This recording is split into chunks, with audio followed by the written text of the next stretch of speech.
Caitlin Clark just turned down $50 million. Yes, you heard that right. The biggest offer in WNBA history, rejected in a split second. Fans couldn't believe it. The media went into meltdown. And the league? Some say this move exposed just how desperate they are to keep Clark at the center of everything. But Caitlin's decision wasn't about money. It was about power. And the shockwaves from this rejection might just change women's basketball forever. When news broke that the WNBA had offered Caitlin Clark a staggering $50 million deal, it felt like a once-in-a-lifetime moment.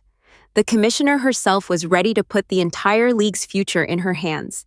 It was the biggest contract ever floated in women's basketball, the kind of number that could rewrite the history books.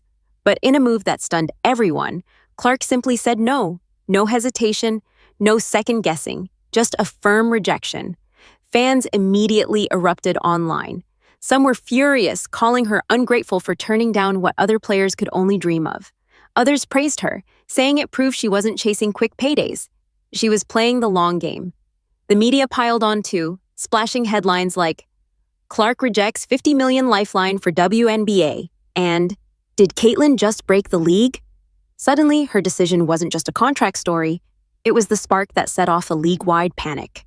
And as shocking as that rejection was, it wasn't even the first time Clark walked away from big money. Before the $50 million WNBA bombshell, Caitlin Clark had already shocked fans by turning down another massive payday. Ice Cube and the Big Three League put a jaw-dropping $15 million offer on the table for just 10 games. 10 appearances, $15 million, and national spotlight outside of the WNBA. Most athletes would have jumped at it without a second thought. But Caitlin didn't even blink. She rejected it outright. That decision told the world something important. Clark isn't desperate for a quick check. She knows her worth, and she knows she doesn't need to chase side leagues to cash in. She's building something much bigger than that. And once the WNBA's $50 million deal came along, her refusal to chase money looked less like a gamble and more like a master plan. But what made her so confident she could walk away from tens of millions without flinching? The answer lies in everything she's already built off the court. On the surface, turning down $50 million sounds insane. But for Caitlin Clark, it was a simple calculation, because she's already earning more off the court than most WNBA stars could ever dream of. Her endorsement portfolio is stacked. Nike, Gatorade, State Farm, Panini trading cards. The list keeps growing. Each one of those deals is worth millions, and together they blow past anything the league could offer in salary. By saying no to $50 million, Clark wasn't walking away from money. She was protecting her leverage. She knows the real fortune isn't in a single contract. It's in the brand she's building around her name. Every time Clark steps onto the court, cameras follow. Every time she signs a new endorsement, headlines explode. She isn't just a player, she's an entire business. And that confidence didn't appear out of thin air. It's been building for years, ever since her college days turned her into a household name. Caitlin Clark didn't just show up in the WNBA and become a star overnight. Her rise started long before that. Back in college, when she turned Iowa basketball into must-see TV. Her Final Four clash with LSU drew nearly 17 million viewers, a number that crushed NBA playoff games and even rivaled the World Series. Everywhere she went, arenas sold out.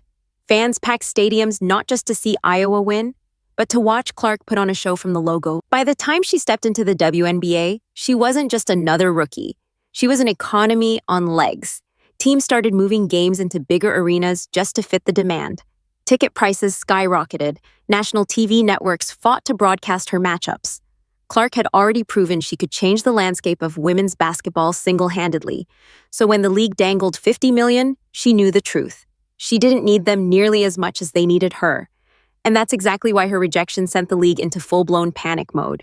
The truth is, the WNBA has been bleeding money for years. Reports suggest the league loses around $50 million annually, kept afloat only through the NBA's financial backing. For executives, Caitlin Clark wasn't just a star. She was the lifeline. Her arrival sparked sold-out arenas, record-breaking ratings, and the kind of media attention the league had been chasing for decades. She was the golden ticket.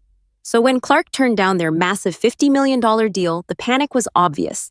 It exposed just how dependent the WNBA had become on one player. Instead of looking like a powerful league making bold moves, they suddenly looked desperate. Headlines began asking the question executives feared most. If Caitlin Clark doesn't buy in, who else will? And while league officials scrambled behind the scenes, fans and media were already shaping the narrative in real time. If the league was panicking behind the scenes, the internet was on fire in public. Fans were completely divided over Clark's decision. Some called her a genius, praising her for knowing her worth and refusing to settle for a league that had never offered anyone close to that kind of money before. They saw her rejection as proof she was thinking long-term, not just chasing a paycheck. But the other side was brutal.